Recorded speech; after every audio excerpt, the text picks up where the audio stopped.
I went from just playing games to actually making games. How? Well, you're probably in the same situation I was 1 year ago.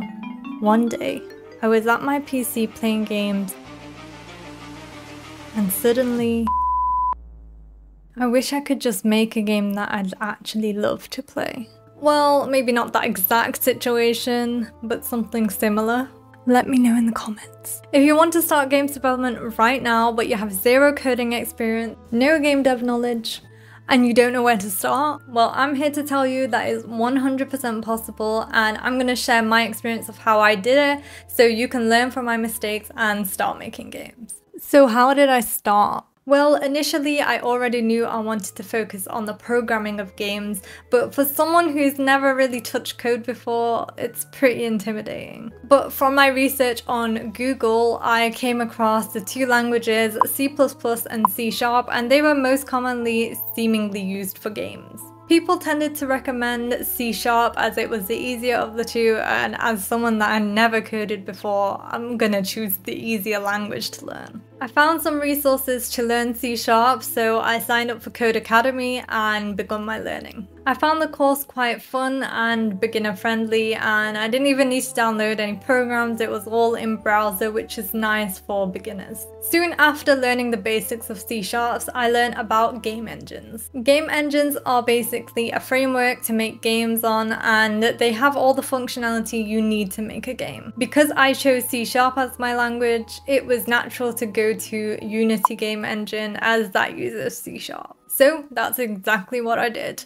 Luckily, they have their own Learn Unity courses on their website, and they are actually really good to become familiar with the program and learn about all the different systems and functionalities they have in place. So I became familiar with the program, and I would actually recommend learning the code alongside learning the program and not after like I did, because depending on the time that you have, it can just make your learning a bit quicker. And there's no point really waiting, because you don't need to know how to code to learn the engine and vice versa. So at this point, I still kind of felt lost. I had taught myself the basics of coding and Unity, but I was kind of stuck on how to apply this knowledge. I still felt like I was at zero. Any online forum that I looked for advice on just kind of said, start a project, make your own game, just make something. And all of that didn't mean much to me because I didn't really know where I could begin. But then I discovered tutorials.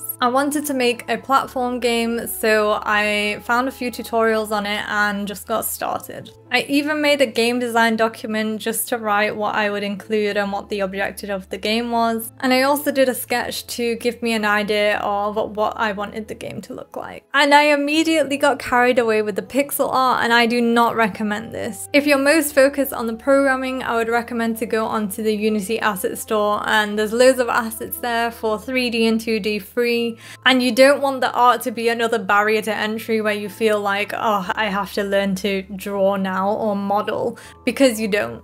In this stage, I was mostly following along with the tutorials and trying to piece together bits of different tutorials to get the code and mechanics that I wanted in my game. And I only did minimal changes because I wasn't very knowledgeable, and I just kind of copied and pasted code.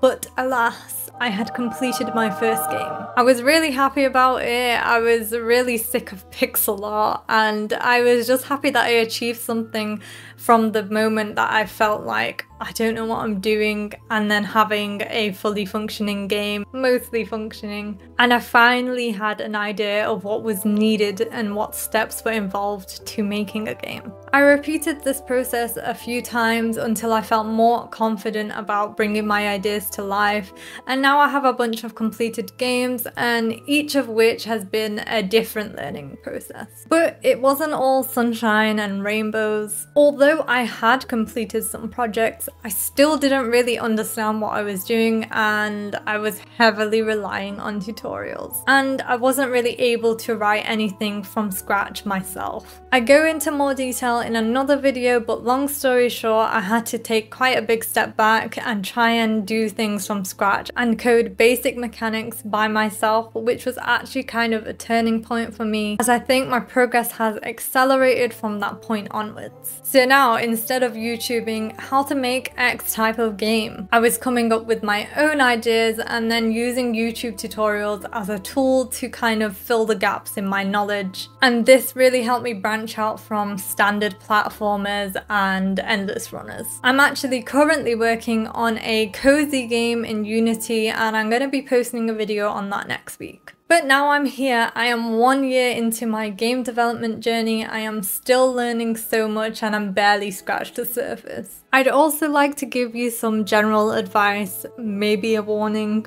just to say that there will be times where you think you're not cut out for it, where you feel like giving up and you think, why did I ever start this? I hate it. And this is completely normal. I think the difference between people that fail and people that succeed, the ones that succeed usually push through and recognize that that's just part of the process and accept that games development is just really hard. I hope this video has reassured you that it's possible to get into game dev with zero experience. And I'd love to know the reason why you got into game dev, but before you go, don't miss my video on my last project, which was about procedural generation. But other than that, I'll see you next time.